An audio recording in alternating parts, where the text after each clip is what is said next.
नमस्कार, आपण पाहताय न्यूज 18 लोकमत. आपल्या सगळ्यांचं स्वागत. मी मिलिंद भागवत. सुरुवातीला बातमी दोन महाराजांच्या भेटीची. संभाजीराजे छत्रपती आणि साताऱ्याचे उदयनराजे भोसले या दोघांचीही आज भेट होणार आहे. संभाजीराजे आणि उदयनराजे हे दोघंही पुण्यात भेटणार आहेत. बरोबर 1 तासांनी म्हणजे दुपारी 1 वाजता या दोघांची ही भेट होईल. ही भेट अतिशय पूर्वनियोजित आहे. मराठा आरक्षणाच्या पार्श्वभूमीवर रायगडावरून संभाजीराजे छत्रपती यांनी आंदोलनाची घोषणा केल्यानंतर होत असलेली या दोन महाराजांमधली ही पहिलीच भेट आहे. त्यामुळे या भेटीमध्ये नेमकं काय होतं याकडे सगळ्या मराठा समाजाचं आणि महाराष्ट्राचं लक्ष लागलंय. चंद्रकांत फुंदे आपले प्रतिनिधी आपल्यासोबत आहेत. चंद्रकांत, काय काय प्रमुख अजेंडा ठरला या भेटीचा?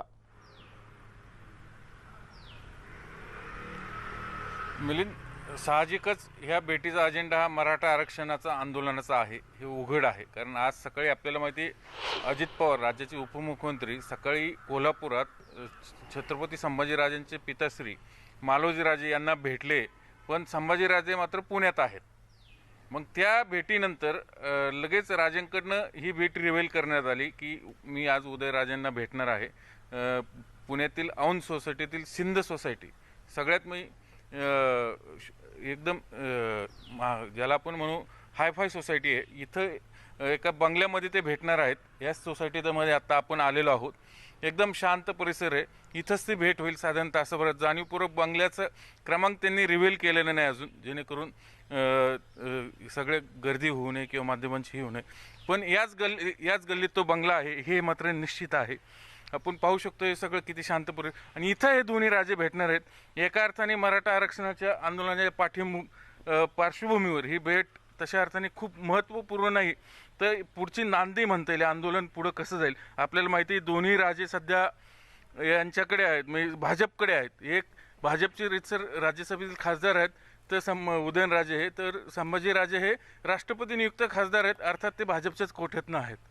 त्यामुळं ज्यावेळेस सर्वोच्च न्यायालयाकडनं या आरक्षणाला, मराठा आरक्षणाला स्थगिती मिळाली, तेव्हापासून ह्या सगळ्या आरक्षणाच्या आंदोलनाचं नेतृत्व आरक्षणाच्या आंदोलनाचं नेतृत्व हे संभाजीराजांनी हाती घेतलेलं आहे. आपण पाहू शकतो हा जो सगळा बंगला आहे, हे सगळं इथंच ही सगळी ती भेट होईल. आणि मध्यंतरी अशाही बातम्या आल्या की संभाजीराजांच्या आंदोलनाला कुणाचाच पाठिंबा नाही. म्हणजे स्वतः भाजपचे प्रदेशाध्यक्ष चंद्रकांत पाटील यांनीच आक्षेप घेतला की हे संभाजीराजे केवळ महाविकास आघाडीच्या सांगण्यावरनं हे आंदोलन मागे घेत आहेत. पण संभाजीराजांनी स्पष्टपणे सांगितलं की मी आंदोलन मागे घेणार नाही. 16 तारखेला आंदोलन होईल, अर्थात ते मूक असेल, लोकप्रतिनिधी बोलावं. आणि ह्याच आंदोलनाच्या पार्श्वभूमीवर राजांच्या या सगळ्या भेटीगाठी सुरू आहेत. आपल्याला माहिती, परदिवशी ते कोपडी गेले होते, त्याच्यानंतर ते औरंगाबादला गेले होते. यापूर्वी ते मुख्यमंत्री आणि इतर नेत्यांनाही भेटलेले आहेत आपल्याला. आणि त्यानंतर आता थेट दोन राजांचीही भेट होते. म्हणजे संभाजीराजे आणि उदयनराजे हे दोन गादे आहेत, एक सातारची आणि एक कोल्हापूरची. ह्या दोन गाद्यांना मराठा समाजामध्ये नाही तर पूर्ण महाराष्ट्रामध्ये एक वेगळा मान सन्मान आहे.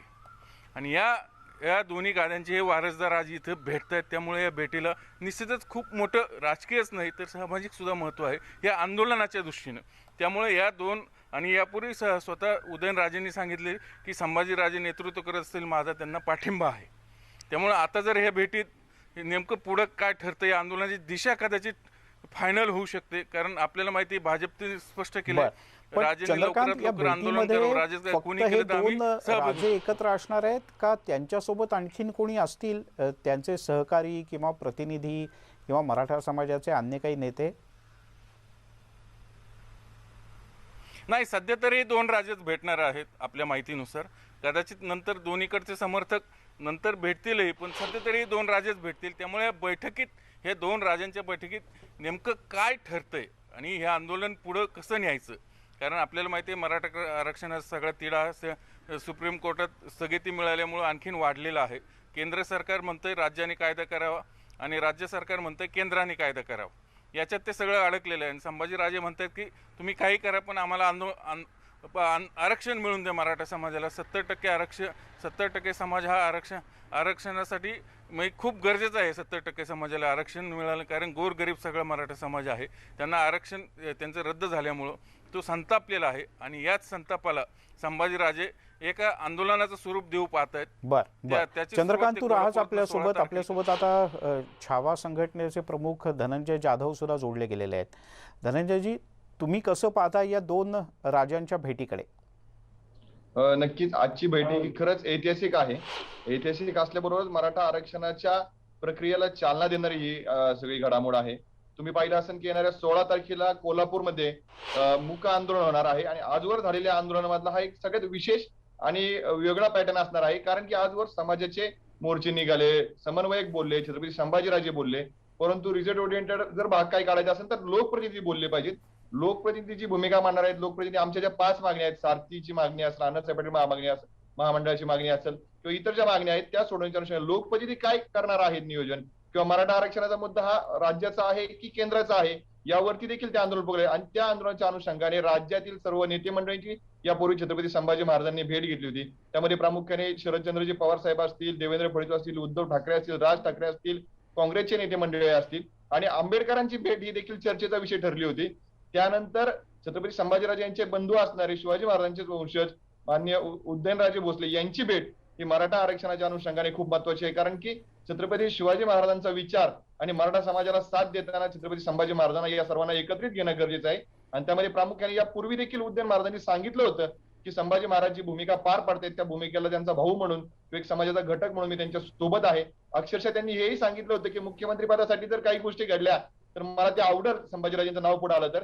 आणि या सगळ्या गोष्टींच्या अनुषंगाने ही भेट आमच्यासाठी अतिशय धनंजयजी, या सगळ्यात मधल्या काही काळात असा प्रश्न चर्चेला गेला होता, कदाचित मराठा समाजातही काही प्रमाणात चर्चेला गेला होता, की याचं एक हाती नेतृत्व असेल का दोन्ही महाराज मिळून नेतृत्व करतील. तुम्हाला काय वाटतं, हे इथून पुढच्या काळातलं सगळं आंदोलन हे संभाजीराजे छत्रपती यांच्या नेतृत्वाखाली लढवलं जाईल का उदयनराजे आणि संभाजीराजे मिळून एकत्रितपणे नेतृत्व करतील? तुम्ही जरी प्रश्न तो विचारत असला तर यापूर्वी वारंवार छत्रपती संभाजी महाराजांनी सांगितलेलं आहे, नेतृत्व हा समाज करतोय आणि शिवशाहूंचा विचारांचा आणि गादीचा वारसदार म्हणून संभाजीराजे या प्रक्रियेमध्ये एक महत्वाची भूमिका पार पाडतायत. त्यामुळे नेतृत्व हा विषय नक्कीच येत नाही. परंतु मी तुम्हाला एक सांगू शकतो, राज्यातले सर्व समन्वयक हे तुम्ही कोपर्डीच्या काल परवा दिवशी संभाजीराजांनी दिलेल्या भेटीच्या वेळेस पाहिलं, सर्व समन्वयक छत्रपती संभाजीराजांच्या नेतृत्वाखाली एकवटलेले आहेत आणि तो विषय ते मार्गी लावत आहेत. नेतृत्व कोण करते हा विषय नाही, परंतु समाजाचे प्रश्न सोडवण्यासाठी दोन्ही छत्रपती एकत्र आलेत ही देखील आनंदाची आहे. बरं, तुम्हाला असं वाटतं धनंजयजी की विशिष्ट पद्धतीनं टप्प्याटप्प्यानं आता आंदोलनच उभारण्याची गरज आहे, बाकी कुठलाही मार्ग नाही? नाही, आंदोलन उभारणं गरजेचं आहे असं म्हणता येणार नाही. आंदोलन कशा पद्धतीचे आहेत, कोविडची पार्श्वभूमी आहे. छत्रपती संभाजी महाराजांनी देखील सांगितलेलं आहे की कोविड म्हणजे लोकांना वेठीस धरलं नाही पाहिजे, परंतु समाजाला तर न्याय मिळाला पाहिजे. मग तो कशा पद्धतीने मिळवता येईल, तर लोकप्रतिनिधी हेच कायदा बनवतात, लोकप्रतिनिधी हेच विधान परिषद, विधानसभा आणि राज्यसभा, लोकसभेमधनं समाजाचे प्रश्न सोडवू शकतात. मग त्यांनी त्यांची जबाबदारी निश्चित केली पाहिजे. आंदोलनं किंवा मोर्चे काढून आता साध्य काय होईल हा प्रश्न जर तुम्ही विचारला तर यापूर्वी 58 मोर्चे निघालेले आहेत, एक ठोक मोर्चा निघालेला आहे. आंदोलनाचा इतिहास तर सर्वांना माहिती आहे, परंतु रिझल्ट ओरिएंटेड जर काम करायचं असेल तर लोकप्रतिनिधींनी बोललं पाहिजे. आणि तुझं माझं करण्यापेक्षा राज्याची जबाबदारी, केंद्राची जबाबदारी, लोकप्रतिनिधी आमदार म्हणून त्याची जी व्यक्तिगत जबाबदारी आहे ती त्यांनी पार पाडली पाहिजे. आणि ही जी संभाजीराजेंनी भूमिका घेतलेली आहे ती नक्कीच समाजाला न्याय देईल अशा पद्धतीची आहे असं मला वाटतं. बर, तुम्ही आपल्यासोबतच राहा. आपल्यासोबत चंद्रकांत फुंदे आपले प्रतिनिधी आहेत. चंद्रकांत, जसं धनंजय जाधव यांनी म्हटलं की समाजात नेतृत्व हा विषय नाही, पण पुढे गेलं पाहिजे आणि यातून अंतिमतः मार्ग निघाला पाहिजे आणि रिझल्ट ओरिएंटेड काम इथून पुढे करायचं आहे. काय सांगशील? हो, निश्चितच अशासाठी ह्या आंदोलनाचं नेतृत्व संभाजीराजेंनी स्वतः स्वीकारलेलं आहे. रायगडावरूनच त्यांनी त्याची घोषणाही केलेली, किंवा यापूर्वी ते त्या प्रयत्नात होते. पण झालंय काय की भाजपमधनंच काही आंतरविरोध त्यांना होताना दिसतोय, किंवा तो समोर आलेला आहे यापूर्वी. म्हणजे आपण राणेंचं उदाहरण बघितलं किंवा प्रदेशाध्यक्ष भाजपचे चंद्रकांत पाटील बघितलं, ह्या दोघांनी संभाजीराजेंच्या विरोधात स्टेटमेंट केलेली आहे. म्हणजे एका अर्थाने कुठंतरी संभाजीराजेंचं नेतृत्व पुढे येत असताना आपण कुठं साईडला जातोय की काय, म्हणजे विशेषतः राणे, कारण राणे समितीने सगळं मराठा आरक्षण दिलं होतं, त्यातनं हे सगळं होतंय की काय. पण फडणवीस, देवेंद्र फडणवीस माजी मुख्यमंत्री हे राजांच्या पाठीशी ठाम आहेत. हे स्वतःही संभाजीराजेंनी सांगितले की मी फक्त फडणवीसांच्या म्हणण्याला महत्त्व देईल, बाकीच्यांना नाही, हे त्यांनी कालच स्पष्ट केले. या पार्श्वभूमीवर आज संभाजीराजे उदयनराजेंना भेटतात. याचाच अर्थ जर उदयनराजेंनी जाहीर ऑब्व्हियसली यापूर्वी त्यांनी समर्थन दिलेलंच आहे, पण आज जर भेट झाली आणि जाहीरपणे पुढे येऊन सांगितलं तर निश्चितच एक संभाजीराजांच्या नेतृत्वावर एका अर्थाने शिक्कामोर्तब होईल. बाकीची मंडळी जी संभाजीराजांच्या विरोधात बोलतात या आंदोलनाचे नेतृत्व करण्यावरून, त्याला कुठेतरी एक प्रकारे चेकमेट बसेल. हे सगळ्यात महत्त्वाचं असणार. याच्यात आंदोलन तर पुढं जाईल, आरक्षण सगळं जो तिढा आहे तो सुप्रीम कोर्टात आहे, नंतर राज्य सरकार काय भूमिका घेतं, केंद्र सरकार काय भूमिका घेतं, हे एक प्रक्रिया आहे, ते कालांतराने चालेल. पण नेतृत्व कोणी करायचं हा सगळ्यात महत्त्वाचा तिढा आहे. त्याच्यावरनं जे आक्षेप घेतले जातात त्या पार्श्वभूमीवर आज उदयनराजेंनी ठामपणे संभाजीराजे पाठीमागे उभं राहिले समोर येऊन, तर निश्चितच एक वेगळं महत्त्व येणार आहे या गोष्टीला, किंबहुना त्यासाठीच ती भेट आहे असं म्हणलं तर वावगं ठरणार नाही. चंद्रकांत, धनंजय जाधव आपल्यासोबतच आहेत. एक प्रश्न त्यांना आणि मग पुन्हा एकदा तुझ्याकडे येतो. धनंजयजी, आज आणखीन एक 2 प्रमुख नेत्यांची भेट झाली, ती म्हणजे शाहू छत्रपतींची आणि उपमुख्यमंत्री अजित पवार यांची. या भेटीकडे कसं पाहताय तुम्ही? या भेटीकडे पाहण्याचा प्रश्न जर तुम्ही विचारला तर आज आंदोलनांची भूमिका म्हणा किंवा वेगवेगळ्या पद्धतीने मराठा समाजाचे प्रश्न पुढे येतात. तुम्ही मुंबईची पत्रकार परिषद जर पाहिली तर छत्रपती संभाजीराजे आणि त्याचबरोबर महाराष्ट्रातील सर्व समन्वयक त्यांच्यासोबत एकवटले होते आणि त्यांनी प्रामुख्याने 5 मागण्या त्या पत्रकार परिषदेच्या माध्यमातून सांगितल्या होत्या. तशा पद्धतीचं पत्र देखील छत्रपती संभाजी महाराजांनी मुख्यमंत्री उद्धवजी ठाकरे असतील किंवा मराठा आरक्षण समितीला दिलेलं आहे. त्यामध्ये मागण्या कोणत्या आहेत तर अण्णासाहेब महामंडळ असेल, सारथी असेल, ओबीसीच्या धर्तीवरती सवलती असतील, त्याचबरोबर 2185 विद्यार्थ्यांना नोकरीचा प्रश्न आणि हे सुपरन्युमरीचा विषय असतील किंवा असे 5-6 विषय सांगितलेले ते सोडवा. मला तुम्ही ज्या उच्चारलेल्या प्रश्नाला उत्तर द्यायचं आहे. अजितदादा पवार हे सकारात्मक आहे सांगतात, प्रश्न सोडवणार आहे सांगतात, मग आज ते एवढा वेळ का घालवतायत? आणि जर भेटी घेतायत तुम्ही, भेटी घेण्याबाबत स्वागतच आहे जर मराठा आरक्षणाच्या अनुषंगाने ही भेट होत असेल. परंतु माझं म्हणणं आहे भेटींच्या बरोबरीनं तुम्ही रिझल्ट काय देणार आहात, मार्ग काय काढणार आहात, हे प्रश्न सोडवणार कशा पद्धतीने आहात, हे मला महत्वाचं वाटतं. आजच्या भेटीचं समर्थनच करत असताना परंतु मार्ग निघणं हे गरजेचं आहे. आणि ही जर एक पद्धत असेल की छत्रपती संभाजी महाराजांच्या वडिलांना भेटायचं आणि महाविकास आघाडीच्या बाबतीमधली काही मनधरणी करायची का, तर या प्रक्रियेला मराठा समाज किंवा छत्रपती संभाजीराजे देखील मला असं वाटतं की स्वीकारणार. त्याचं कारण असं आहे, आमच्या मागण्या या रास्त आहेत आणि त्या मागण्या या सरकारनं सोडवाव्यात, जेणेकरून त्या मागण्या जर सोडवल्या तर पुढील कालावधीमधली आंदोलनाची प्रक्रिया वेगळी असेल, न्याय मागण्याची पद्धत वेगळी असेल. परंतु हे प्रश्न प्रामुख्याने या सरकारनं सोडवण्याकडे लक्ष द्यावं, ना की भेटीगाठी करून कुठलं तरी वेगळं ट्विस्ट करण्यामध्ये यांनी धन्यता मानू नये. आमचे प्रश्न सोडवा हीच प्रामुख्याने आमची मागणी आहे. या भेटीबाबत आम्हाला समन्वयकांना कुठल्याही गोष्टीची माहिती नव्हती, त्यामुळे या भेटीबाबत मी जास्त काही बोलू शकत नाही. बर. धनंजयजी, तुम्ही राहाच आपल्यासोबत. चंद्रकांत फुंदे आपले प्रतिनिधी सुद्धा पुण्यातून आहेत, जिथेही भेट होणार आहे तिथून. आणि यासोबतच पुढच्या काही क्षणांमध्ये राजेंद्र कोंढरे आपल्यासोबत जोडले जात आहेत. मराठा आंदोलनाचे एक महत्त्वपूर्ण समन्वयक म्हणून महाराष्ट्र त्यांना ओळखतो. एक छोटासा ब्रेक घेऊया, लगेचच परत येतो.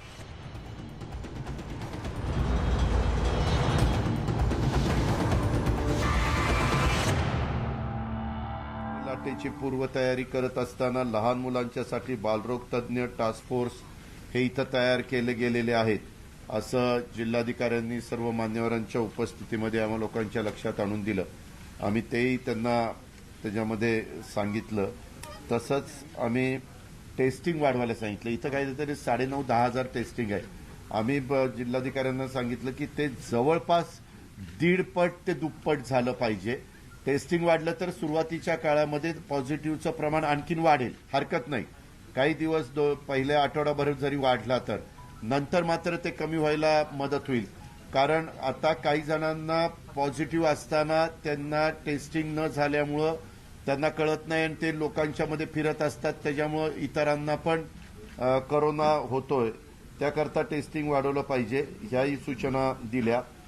बेड मॅनेजमेंटच्या बद्दल आणि बिल तपासणीच्या संदर्भामध्ये हॉस्पिटल निहाय ऑडिटर त्यांनी नेमलेत असं सांगितलं, पण ती कडक अंमलबजावणी करायला सांगितलेली आहे.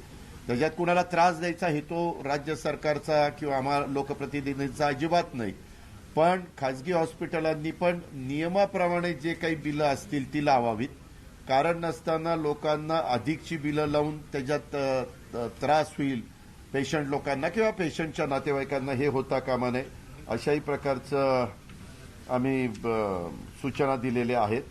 त्याचबरोबर आरोग्य विभाग, आपला वैद्यकीय विभाग, नंतर ग्रामविकास विभाग आणि आमचा महसूल विभाग, ह्या चौघांचं एकी त्याच्यामध्ये दिसली पाहिजे, कोऑर्डिनेशन असलं पाहिजे, तर कामामध्ये रिझल्ट मिळतात. आणि बहुतेकांनी सांगितलं की आमच्या इथं स्टाफ कमी आहे. तर आम्ही आरोग्य विभाग, वैद्यकीय शिक्षण विभाग आणि ग्रामविकास विभागाच्या बद्दल राज्याचे प्रमुख उद्धव ठाकरे साहेबांच्या नेतृत्वाखाली मंत्रिमंडळाने ह्या 3 विभागाला जेवढा स्टाफ लागतोय तो भरायला परवानगी दिलेली आहे.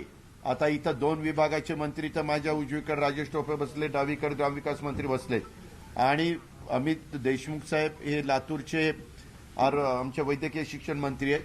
त्या सर्वांना सूचना दिलेल्या आहेत. आता उद्याच्या कॅबिनेटला पण आम्ही थोडा आढावा घेऊ किंवा आता भरती सुरू झाली का नाही, कारण ही भरती झाल्यानंतर तिथं ज्या जागा वगैरे कमी आहेत असं जे काही बोललं जात होतं ते पण अडचण सगळ्या महाराष्ट्राची दूर होईल, तशी आपल्या कोल्हापूर जिल्ह्याची पण दूर झाल्याशिवाय राहणार नाही.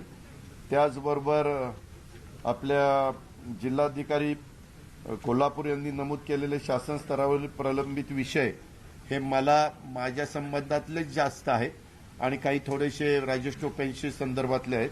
हे पालकमंत्र्यांनी, मुश्रीफांनी, राजेंद्र रेड्डीकरांनी लक्षात आणून दिले. त्याबद्दल मी उद्या माझे पुण्यामध्ये काही महत्त्वाचे मीटिंग्स आहेत, ते झाल्यावर मी मुंबईला जाईल. मुंबईला गेल्यानंतर हे विषय सगळे मार्गी लावून देण्याचं काम त्या ठिकाणी केलं जाईल. आपण दिव्यांग व्यक्तींच्या बाबतीमध्ये दर सोमवारी कोल्हापूरला 12 तालुके आहेत. तर पालकमंत्र्यांनी असं सांगितलं की मी ते 12 तालुक्यामध्ये म्हणजे आम्ही सोमवारचा दिवस तालुक्याच्या ठिकाणी, आता शहरामध्ये सुरू झालंय. कोल्हापूर शहरामध्ये 18 वर्षाच्या वरच्या सगळ्या दिव्यांग व्यक्तींना आणि ज्यांना कुष्ठरोग झालेल्या अशा व्यक्तींना आपण लसीकरण द्यायला सांगितलेलं आहे आणि तशा प्रकारचं काम शहरात सुरू झालं. तसं ग्रामीणला दर सोमवारी त्या ठिकाणी सुरू होईल. म्हणजे त्याही सहकाऱ्यांना पूर्णपणे लस दोन्ही आपल्याला डोसेस द्यायचे आहेत. कोविडसाठी आवश्यक असणारा कर्मचारी रिक्त पदे मी आत्ताच सांगितलं की भरायला परवानगी दिलेली आहे.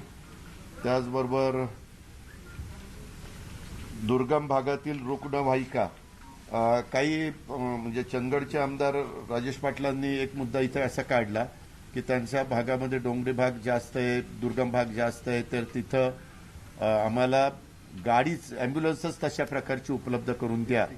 तर आम्ही तशा प्रकारची मायलॅब ॲम्ब्युलन्स उपलब्ध करून देण्याचा निर्णय घेतला. राजेश टोपेंनी तसं सांगितलं की ती गाडी उपलब्ध होईल. 5 जुलैला आमचं अधिवेशन आहे, पावसाळी अधिवेशन. त्याच्यामध्ये काही पुरवणी मागण्या आम्हाला घ्याव्या लागतील. विशेषतः सफाई कामगार जे काही आरोग्य विभागामध्ये काम करतात किंवा इतर काम करतात कॉन्ट्रॅक्ट बेसवर, त्यांचा प्रलंबित वेतन राहिलेलं आहे, तर ते द्यावंच लागणार आहे. तर ते नुसत्या कोल्हापूरचं नाही, अख्ख्या राज्याचं जे काही रक्कम असेल त्या पुरवणी मागण्यामध्ये मंजूर करून त्यांना देण्याची व्यवस्था केली जाईल. तसंच काही लोकप्रतिनिधींनी संस्थापक विलगीकरणच्या करता ज्या शाळा वगैरे आहेत त्याच्यामध्ये स्वच्छतागृह व्यवस्थित नाही आहेत, त्याही सुविधा देण्याच्या सूचना केलेल्या आहेत. लस उपलब्धता होईल त्यावेळेस काही लसीकरण केंद्र पण वाढवा अशी मागणी लोकप्रतिनिधींनी केली. आत्ता लस केंद्रातनं जेवढी उपलब्ध होती तेवढीच आपण देतोय, त्याच्यापेक्षा जास्त आपल्याला उपलब्ध होत नाही. म्हणून आम्ही काय केलेलं आहे तर आहे त्याच लसीकरण केंद्रावर लस द्यायचं ठरवलंय. पण अधिकचा साधारण 15 जूनच्या नंतर किंवा 1 जुलैपासून लस मोठ्या प्रमाणावर उपलब्ध होईल असा अंदाज आहे प्राथमिक. कारण सिरम इन्स्टिट्यूट आणि भारत बायोटेक दोघांनी पण हे वाढवलेलं आहे, लसीचं उत्पादन वाढवलेलं आहे आणि त्यावेळेस मात्र लसीकरण केंद्र वाढवली जातील. तशाच पद्धतीनं मोठ्या प्रमाणावर रुग्णसंख्या असणाऱ्या गावचं सर्वांचंच टेस्टिंग करायचं, म्हणजे एकाच वेळेस जायचं आणि त्या गावामध्ये सगळ्यांचंच टेस्टिंग करायचं, अशाही प्रकारच्या सूचना आपण यांना दिलेल्या आहेत. म्युकरमायकोसिसच्या बाबतीमध्ये सर्व रुग्णांना मोफत उपचार सरकारी दवाखान्यात आणि महात्मा फुले जन आरोग्य जी स्कीम आहे त्या स्कीमच्या अंदर जे हॉस्पिटल त्याच्यामध्ये बसतात त्या सगळ्यांना देण्याच्या बद्दल आपण सूचना दिल्यात. शिवाय खासगी रुग्णालयात देखील बिलावर कॅपिंग ह्याच्यामध्ये केलेलं आहे. तसे आदेश राज्य सरकारने काढलेले आहेत. मुख्यमंत्र्यांनी पण त्याच्यावर सही त्या ठिकाणी केलेली आहे. अशा प्रकारचे साधारण आमचे आढावा झालेला आहे. आपल्याला काही प्रश्न विचारायचे? जिल्ह्यातल्या निर्बंधांबाबत अजूनही संभ्रम आहे लोकांमध्ये. निर्बंधांबाबत काय नेमकी चर्चा झाली? निर्बंधाच्या बाबत आपण चौथ्यामध्ये मोडतो. सगळ्यात जास्त महाराष्ट्रामध्ये पॉझिटिव्हचं प्रमाण हे कोरोनाचं इथं दिसतंय, म्हणून इथं निर्बंध अजिबात शिथिल केले जाणार नाही. उलट काही बाबतीमध्ये निर्बंध कुणी पाळत नसेल, नियम पाळत नसतील तर ते अधिक कडक केले जातील. माझी तमाम कोल्हापूर वासियांना आग्रहाची, नम्रतेची, कळकळीची विनंती आहे. आम्ही येऊन तुम्हावर काहीतरी निर्बंध लादायचे म्हणून नाही, पण आपला कोल्हापूर जिल्हा, आपलं कोल्हापूर शहर हे सगळ्याच्या सगळं लवकरात लवकर याच्यातनं बाहेर पडावं. त्याकरता अजून काही काळ तुम्हाला थोडंसं सोसावं लागणार आहे. तुमच्या सगळ्यांचं सहकार्य त्याच्यामध्ये आम्हाला हवं आहे. कारण येताना मी बघितलं सकाळी बऱ्याच जणांच्या तोंडावर मास्क दिसत नाही. काही जण मास्कच्या ऐवजी रुमाल फक्त लावतात आणि समोर काही पोलीस बिलीस कुणी आलं तर तेवढाच रुमाल फटकन वर करतात. असं करू नका. तुम्ही तुमचंही स्वतःचं आरोग्य धोक्यात घालताय, परंतु त्याच्याचबरोबर तुम्हाला कोरोना झाल्यानंतर बाकीच्या निष्पाप नागरिकांना देखील त्या कोरोनाचा फटका बसतोय. त्याकरता पोलीस विभागाला, जिल्हाधिकाऱ्यांना, सगळ्यांना, सगळ्या मान्यवरांच्या उपस्थितीमध्ये सांगितलं की बाबा हे निर्बंध हे कडकपणे त्याची अंमलबजावणी केली पाहिजे असं सांगितलं. दादा, हे सगळं आढावा घेतला आपण, पण जिल्हा प्रशासन किंवा आरोग्य यंत्रणेने ही दुसऱ्या लाटेची परिस्थिती योग्य प्रकारे हाताळी किंवा त्यांचे प्रयत्न पुरेसे होते वगैरे काय त्रुटी वाटते? त्यांनी त्यांच्या परीनं प्रयत्न केला. आज आता पुन्हा आपण त्यांच्याकडनंच आपल्याला काम करून घ्यायचंय. त्याच्यावर त्यांना नाउमेद करून आपल्याला त्या ठिकाणी चालणार नाही. म्हणूनच त्यांना आम्ही सांगितलं की तुम्हाला काय अडचणी असतील त्या सांगा. आम्ही आरोग्यमंत्री, ग्रामविकास मंत्री, पालकमंत्री, आम्ही सगळेजण मिळून, किंवा अन्न, आमचं फूड अँड ड्रगचं पण राज्यमंत्रीपद तुमच्याकडे, औषधं देण्याचं वगैरे काम, त्या आम्ही सुविधा तुम्हाला देतो. पण तुम्ही पहिल्या लाटेमध्ये जशा प्रकारचं काम केलेलं होतं तशा पद्धतीचं काम हे अग्रेसिव्हली केलं पाहिजे आणि त्यांना सगळ्या लोकप्रतिनिधींनी पण सहकार्याची भूमिका घेतली पाहिजे असं मी त्यांना स्पष्ट सांगितलं. आणि हे करत असताना इथनं पुढं फरक नाही पडला तर नाईलाजानी मग काहीतरी कठोर निर्णय ज्यांच्यावर जबाबदारी आहे त्यांनी जर पार पाडली नाही तर घ्यावे लागतील. आता एवढं रुग्ण वाढतात तर ठीक आहे, केंद्राकडून लस कमी येत असेल किंवा काय, पण राज्यात जर जेवढी येते ती जर कोल्हापुरात वाढवली तर लसीकरण झालं तर कमी होईल असं मान्य आहे. आता मला आरोग्यमंत्र्यांनी एक तक्ता दाखवला, त्याच्यामध्ये लसीकरण जिथं झालेलं आहे 12 तालुक्याचा विचार करता लसीकरण झालेलं आहे तिथं आपल्याला पॉझिटिव्हचं प्रमाण कमी दिसतंय आणि लसीकरण कमी आहे तिथं जास्त दिसतंय. ह्या कोरोनाला आटोक्यात आणण्याच्या करता एकमेव देशाच्या, राज्याच्या आणि आपल्या कोल्हापूरच्या समोर मार्ग म्हणजे लसीकरण. 2 लसीकरण त्यांना करणं आणि लवकरात लवकर 18 वर्षाच्या वयोगटातल्या सर्व वरिष्ठांना लस देणं हे महत्वाचं काम आहे. आम्ही 31 ऑगस्ट टार्गेट ठेवलेलं आहे. आपण म्हणताय तशी चर्चा आमच्या स्तरावर झाली, परंतु मंत्रिमंडळामध्ये मिळणारी लस सगळ्यांना तिथल्या लोकसंख्येच्या प्रमाणामध्ये द्यावी अशा प्रकारचा निर्णय झालेला आहे.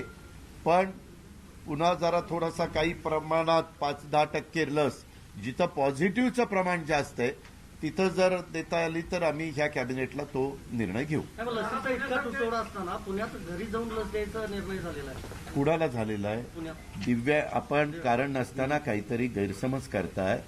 जे दिव्यांग आहेत, दिव्यांगांना 18 वर्षाच्या वयोगटातल्या वरच्यांना सगळ्यांना झालाय. मग त्याच्यामध्ये तिथल्या आमच्या कॉर्पोरेशननी आणि पुढारी वृत्तपत्र त्यांचं फाउंडेशन आहे त्यांनी पण पुढाकार घेतला आणि माझ्याच हस्ते तिथं सुरुवात झाली. तीच गोष्ट इथं देखील राबवली जाते. मग इथं पण आपण तशाच पद्धतीनं करतोय. त्याच्यात असं भेदभाव करून चालत नसतं. उद्याच्याला आम्हाला ह्याच्याबद्दलचं ज्यावेळेस कामकाज करावं लागतं त्यावेळेस सगळ्यांना सारखे नियम लावावे लागतात, सगळीकडे सारखी बंधनं असावी लागतात. जरा काही जिल्हे हे मोकळा श्वास घेताना दिसत आहेत, पण काही जिल्ह्यांवरती आता निर्बंध आपण लादायला लागलाय. आवश्यक आहे ते, पण अशा जिल्ह्यांमधल्या छोट्या व्यावसायिकांच्या, व्यापाऱ्यांच्या बद्दल तरतुदीचं काही धोरण तुम्ही घेतलेलं आहे? तरतुदीच्या बद्दल मधल्या काळामध्ये रिक्षा चालकांच्या बद्दल आपण धोरण घेतलं. बांधकाम मजुरांच्या करता आपण धोरण घेतलं, घरेलू कामगारांच्या करता आपण धोरण घेतलं, काही महिलांच्या करता आपण धोरण घेतलं, 3 चाकी महाराष्ट्रामध्ये काही ठिकाणी सायकलची रिक्षा आहे त्यांच्याकरता आपण धोरण घेतलं. आता सध्या इतर पण वर्गाच्या करता, शिवाय मधल्या काळामध्ये आपण मोफत अन्नधान्य दिलं, नंतर आपण 1 महिना मोफत एप्रिलचा दिल्यानंतर मे जूनच्या करता केंद्राने मोफत अन्नधान्य दिलं, त्याच्यानंतर आता ते दिवाळीपर्यंत वाढवलेलं आहे. म्हणजे आपण हे पण जो गरीब वर्ग आहे साधारण आपल्या इथला 7 कोटी वर काही लाख एवढ्या लोकांना आपण मोफत अन्नधान्य त्या ठिकाणी देतो. हा एक, आणि शिवभोजन थाळी ही पण मोठ्या प्रमाणावर आपण राज्यामध्ये राबवली, अनेक ठिकाणी त्याची केंद्र काढली आणि ती आता मोफत देतोय. मधल्या काही काळापासून आपण शिवभोजन थाळी मोफत द्यायला सुरुवात केलेली आहे. शहरातले व्यापारी, फिरते व्यापारी या ज्या लोक मंडळी थांबून आहेत त्यांच्याबद्दलचं काय असं? नाही, त्यांच्यामध्ये काय केलं आपण 4 टप्पे पाडलेत. साधारण खूपच मोठ्या प्रमाणावर पॉझिटिव्हचं प्रमाण दिसलं तर ते 4 मध्ये घातलेत. अत्यावश्यक सेवा फक्त तिथं चालू ठेवली. जर ते 10% आत आलं तर ते 3% घेतलं, ते 5% आत आलं तर 2% घेतलं आणि 1-2% आलं तर ते काढून टाकले. अशा पद्धतीनं आपले 4 स्टेप आहेत. त्याच्यामध्ये आमचं सगळ्या व्यापारी वर्गाला सगळ्यांनाच आव्हान आहे की सगळ्यांनी ह्याच्यामध्ये प्रतिसाद दिला तर आपलं 10% आत आल्यानंतर मध्ये जसं आम्ही पुण्यामध्ये केलं की सकाळी 7 वाजल्यापासून 11 वाजेपर्यंत दुकानं उघडी, मग नंतर 7 ते दुपारी 2 पर्यंत उघडी, आणि नंतर 7 ते संध्याकाळी 5 वाजेपर्यंत आणि आता संध्याकाळी 8 वाजेपर्यंत असं केलं. आपल्याला टप्पे पाडावे लागतात, आपल्याला त्या वर्गाचंही बघावं लागतं. परंतु करोना बाधित लोक होता कामा नये. ही महामारी खूप मोठी आहे आणि त्याच्यातनं अनेक निष्पाप लोकांनी स्वतःचा जीव गमावलेला आहे. हा अनुभव आपल्या प्रत्येकाला आलेला आहे. असं असताना अशा पद्धतीनं आम्ही त्या वर्गाला मदत करायचं ठरवलेलं आहे, केलेली आहे. हो, जो आहे तो सातारामध्ये कोरोनापेक्षा जास्त आहे त्या प्रकारची आकडेवारी समोर आले, त्याच्याबद्दल काय विचार करतो? ते वस्तुस्थिती खरी आहे. आता सगळीकडं म्युकोरमायकोसिसच्या बद्दलची इंजेक्शनं ही जेवढी देशात तयार होतात ती सगळी केंद्र सरकारने स्वतःच्या अधिकारात घेतलेली आहे. मध्ये बघा पेपरला काही बातम्या आल्या होत्या, जीएसटी काउन्सिल ह्याची एक कमिटी केलेली होती. त्या कमिटीमध्ये मेघालयचे मुख्यमंत्री हे स्वतः प्रमुख होते आणि आम्ही काही सदस्य त्याच्यामध्ये होतो, 6 ते 7 राज्यांचे. त्याच्यात आपण ही जी काय औषधं आहेत त्याचा जीएसटी कमी करावा, त्याला सवलती द्याव्यात, त्याच्यामध्ये पेशंट लोकांना कशी मदत होईल अशा प्रकारे बघावं. तर त्याच्यानंतर मग केंद्र सरकारने, केंद्राच्या ज्या अर्थमंत्री आहेत त्यांच्या अध्यक्षतेखाली समिती झाली आणि आम्ही जेवढ्या शिफारसी केल्या होत्या त्या बहुतेक सगळ्या तिथं लागू करण्यात आलेल्या आहेत.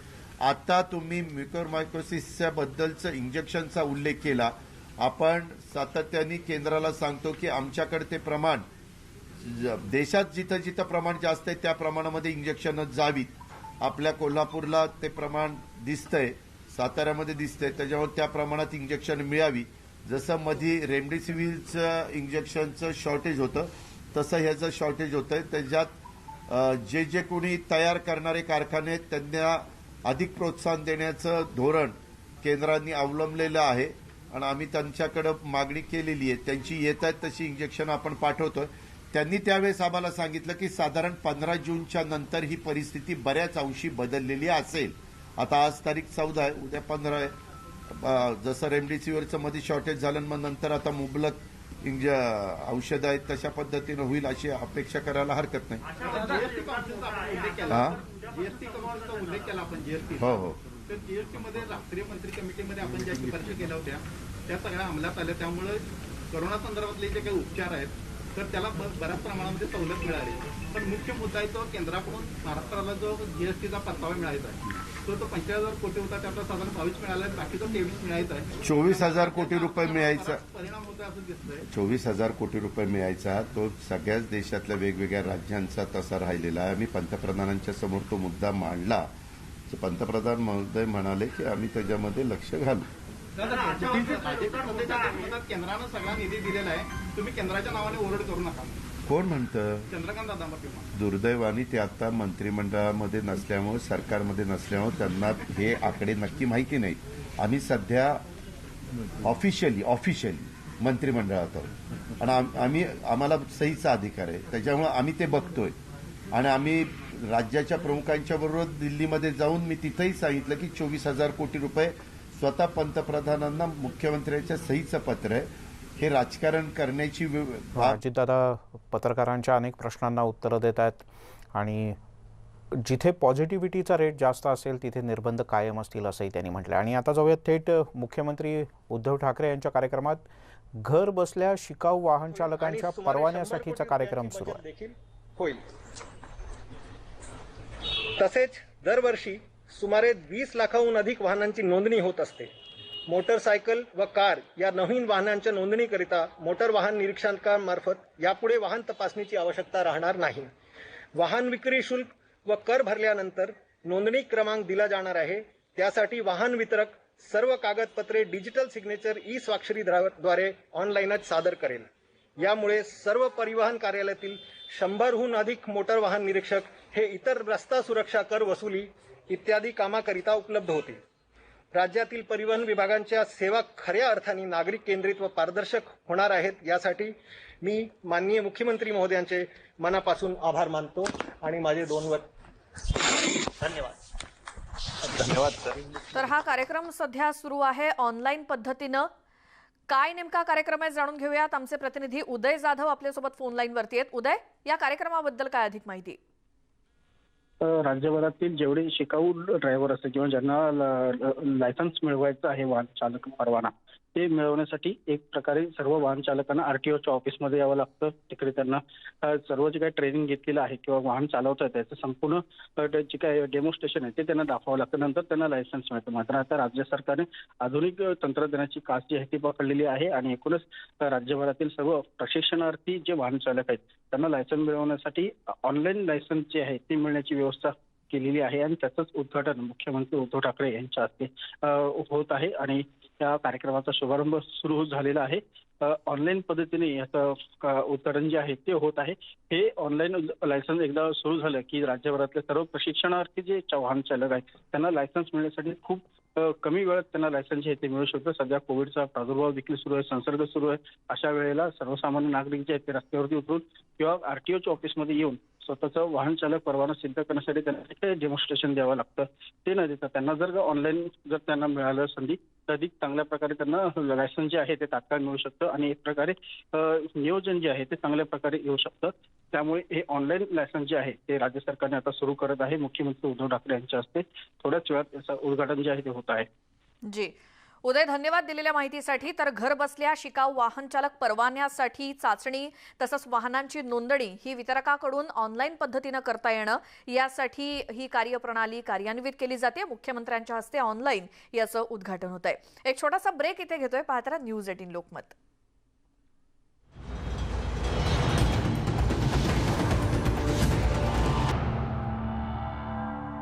ब्रेकनंतर स्वागत आणि पुन्हा जाऊयात मुख्यमंत्र्यांच्या कार्यक्रमात, जिथे घर बसल्या शिकाऊ वाहन चालक परवान्यासाठीच्या उद्घाटनाचा कार्यक्रम सध्या सुरू आहे ऑनलाईन पद्धतीनं. आपण सुरू केलेली आहे की ज्याला आपण ई गव्हर्नन्सच म्हणूया. कारण कोरोनामधनं ज्या ज्या काही गोष्टी आपण शिकतो आहोत त्यातली एक महत्वाची गोष्ट आहे, जिकडे आवश्यकता नसेल तिकडे जाण्याची गरज लागता कामा नये, ही पहिली गोष्ट आहे. अनेकदा असं होतं की आपण नियम करतो, कायदे करतो, पण त्याच्यावरती अंमलबजावणी करण्यामध्ये थोडंसं तोकडं पडतो. कोरोनाने मात्र आपल्याला जबरदस्तीने ह्या काही गोष्टी अंगवळणी पाडून घ्यायला लावलेल्या आहेत. काही गोष्टी चांगल्या आहेत, काही गोष्टी वाईट आहेत, ह्या नेहमीच असतात. प्रत्येक गोष्टीला एक चांगली बाजू आणि दुसरी बाजूही असते. त्याचप्रमाणे आजची ही एक चांगली बाजू आपण सगळ्यांच्या समोर आणलेली आहे. त्याच्याबद्दल मी सर्व या खात्यातल्या सर्वांचंच आणि दिल्लीतनं पण डायरेक्टर जनरल आपको भी मैं धन्यवाद देना चाहता हूँ. आपकी भी सहायता आज तक तो मिली है, आगे भी मिलने वाली है और उसकी आवश्यकता भी है. अनिल, आपण आता जे बोललात, मी सुद्धा खूप दिवसानंतर ड्रायव्हिंग लायसन्स या विषयात थोडंसं लक्ष घातलं. पहिल्यांदा जेव्हा मला आशिष आपण सांगितलं की असा कार्यक्रम आहे, मी पहिलं काय केलं कल्पना आहे तुम्हाला? माझं लायसन्स जे माझ्याकडे असतं त्याची डेट बघितली, एक्सपायरी कधी होणार आहे डेट की, कारण मी माझी गाडी मी चालवतोय. तर सुदैवाने आहे अजून 1-1.5 वर्ष त्याची तारीख पुढे आहे. पण ते बघत असताना एक गोष्ट लक्षात आली की आता मी एक कार्ड घेऊन फिरतोय. जेव्हा मी सुरुवात केली होती ड्रायव्हिंग लायसन्स घेऊन, त्याला तर किती वर्ष झाली आठवायला उशीर लागेल, पण ती एक छोटी पुस्तिका व्हायची, ती भिजायची, ते ठेवणं, ते कॅरी करणं, हे फार एक जिकरीचं काम होतं. त्याच्यापासून आपण आता या कार्डवरती आलो. आणि ड्रायव्हिंग लायसन्ससाठी सुद्धा तेव्हा ज्या काही चक्रा मारणं वगैरे ते होतं, मग ड्रायव्हिंग शिकणं, त्याच्यामध्ये सुद्धा एक मोठी गंमत होती. कारण आता सगळं ऑटोमायझेशन झालेलं आहे. आत्ताच्या गाड्या सगळ्या ऑटोमॅटिक गिअरच्या आहेत. तेव्हाच्या गाड्या त्याला पायाकडे 3 पेडल असायचे, क्लच, ब्रेक आणि एक्सिलेटर. आता क्लच गेला, ब्रेक आणि एक्सिलेटर, आणि पुन्हा हँड गिअर असायचे. कारण ते आपली तेव्हाची पद्मी फिॲट होती, अँबॅसेडर होती, या सगळ्या गोष्टी. मी तर जीप चालवत होतो.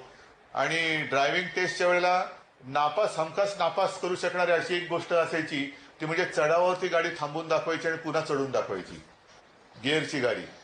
वो एक सबसे कठिन काम था. स्लोप पर गाड़ी खड़ी करनी है और बिना पीछे आगे लेके जानी है. तर ही एक सगळ्यात कठीण टेस्ट असायची. नंतर मग तुमचं काय असायचं ते पुढे जा, मग डावी पाठी रिव्हर्स घ्या, ह्या सगळ्या पुढच्या गोष्टी झाल्या. बोलण्याचा उद्देश काय आहे की आपण त्याच्यामध्ये तर काय सोपीकरण करू शकणार नाही आणि करू नये. कारण ड्रायव्हिंग करताना ड्रायव्हिंग लायसन्स मिळणं म्हणजे उत्तम ड्रायव्हिंग येणं असं नाहीये. ड्रायव्हिंगचं कौशल्य हे ज्याचं त्याचं त्याला आत्मसात करावं लागतं. त्याच्यासाठी आपण सहकार्य करतो, जे आपण आता करतो आहोत. मात्र उत्तम गाडी चालवणं हे ज्याचं त्याचं आहे. आपल्याला जेवढ्या गोष्टी सोप्या करता येणं शक्य असतील तेवढ्या आपण केल्या पाहिजेत, आणि त्यातलाच हा एक भाग आहे. मी आता जी काही माहिती वाचली की आपल्या राज्यात दरवर्षी सुमारे 15 लाखाहून अधिक शिकाऊ वाहन परवाने दिले जातात. म्हणजे 15 लाख दरवर्षी, आणि 20 लाखाहून अधिक वाहनांची नोंदणी होते. म्हणजे केवढी वाहनं रोजची रस्त्यावरती येत आहेत, केवढे नवीन चालक रोजचे रस्त्यावरती येत आहेत, हे रोजचं चालू आहे. आणि मग पुढचा प्रश्न जे येतोय की वाहनं वाढतायत, रस्ते वाढू शकत नाहीयेत, रस्त्यांची रुंदी वाढू शकत नाही, लांबी हा ठीक आहे, इथून मुंबईपासून दिल्लीपर्यंत, मुंबईपासून कन्याकुमारीपर्यंत, ते तर ठीक आहे. पण आपल्याला आणखीन एक महत्वाचा भाग जो थोडासा मोठ्या शहरांमध्ये सर्वांनाच त्रासदायक होऊ शकतो आणि होतोय, तो म्हणजे पार्किंगची व्यवस्था. हा पण एक महत्वाचा मुद्दा आहे. साहजिकच आहे, हे पार्किंग आणि त्याची व्यवस्था हे केवळ तुमच्या खात्याचं काम नाही, त्याच्यासाठी बाकी सगळ्या गोष्टी आपल्याला करून ते करायला पाहिजेत. पण आजचा हा जो काही कार्यक्रम आहे त्याच्यामध्ये तुम्ही सांगितले की जवळपास 200 अधिकाऱ्यांवरचा कामाचा ताण जो आहे तो कमी होणार आहे. हे फार महत्वाचं आहे. कारण नसताना ताण घेऊन काम करणं म्हणजे कामाचा दर्जा खालवणं आहे. आणि त्यांच्यामध्ये सुद्धा म्हणजे जशी ही नागरिकांसाठी आपण सुविधा केलेली आहे, त्यांचे येण्या जाण्यातनं जो काही खर्च होता तो जवळपास 100 कोटी वाचणार आहे. पण आपल्या कामाचा दर्जा त्याच्यामुळे वाढणार आहे, हे विशेष आहे. म्हणजे अधिकाऱ्यांवरती अतिरिक्त ओझं हे ह्याचं कमी होणार आहे. आणि त्याच्यामुळे त्याने जे काही काम दिलं जाणार आहे त्याच्यावरती ते नेमकेपणाने फोकस करून त्याच्यात दर्जोन्नती करू शकणार आहे.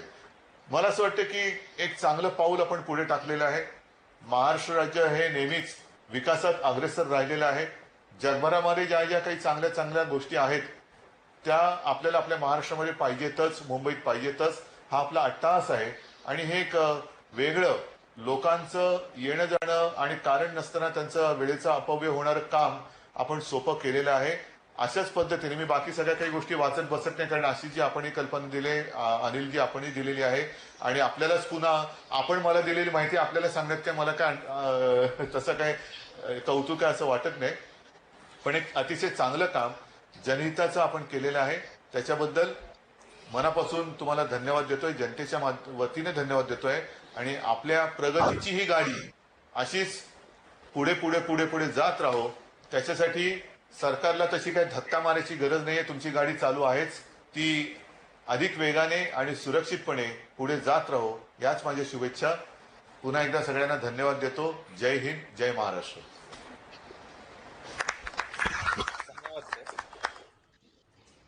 वाहन चालक परवान्यासाठी चाचणी तसंच वाहनांची नोंदणी ही वितरकाकडून ऑनलाईन पद्धतीनं करता येणं यासाठीची कार्यप्रणाली सरकारकडून कार्यान्वित केली जाते आणि या कार्यक्रमाचं उद्घाटन मुख्यमंत्री उद्धव ठाकरे यांच्या हस्ते झालं.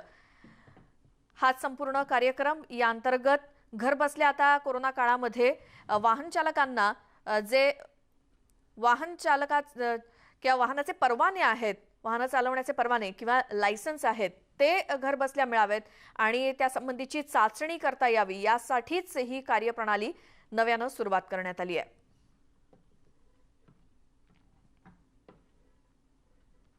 तर नेटवर्क 18 आणि फेडरल बँकेचा उपक्रम म्हणजे संजीवनी गाडी. ही गाडी भारतभरातील कोविडग्रस्त जिल्ह्यांमधून फिरतेय. आपण सुद्धा लसीकरणाबाबतच्या आमच्या या संयुक्त मोहिमेला भरभरून पाठिंबा द्या. लसीकरणाचं महत्त्व अधोरेखित करूयात आणि आता पाहूयात सी संजीवनीची गाडी आज कुठे आहे.